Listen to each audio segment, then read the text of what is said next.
Okay, kumusta? Naglalaba din ba kayo ng inflatable camping pillows nyo? Ito para sa akin. Nilabahan ko. Banlaw muna bago sabunin mamaya. Siguraduhin nyo lang na nakasarado yung outlet. Ito outlet. Yan. Sinasaraduhan yan. Ito inlet. Ito bomba ito. Hindi mo na kailangang ihipan.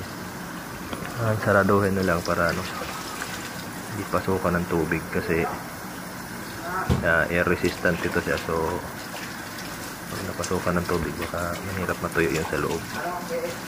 Yan ang iniwasan natin dyan. Balaba muna para bago gamitin, medyo mabango naman. Basta huwag nyo lang kalimutan sarahan ito. Ito ang outlet na yan, saka dito sa may pump yung inlet, binubuksan yan bago bombahan. Normal na labahan lang yan. Ako po, nasama pa yung guantes tsaka sombrero.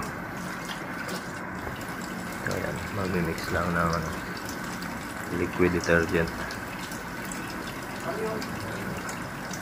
Ilang kasi ilang piraso lang sila. Yes, mekos yan, tornado na yan.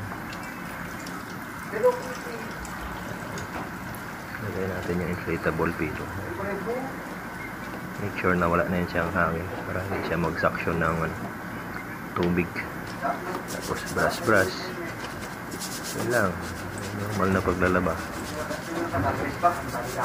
Katapos niya malabahan na, sa tingin mo ay malinis na, banlawan mo lang din ng naayaw hanggang wala na ang bulat na matira. Tapos yun, pwede mo na isampay ulit. Air primer na ibilad sa direkta sikat ng araw para hindi lumutong. Salamat!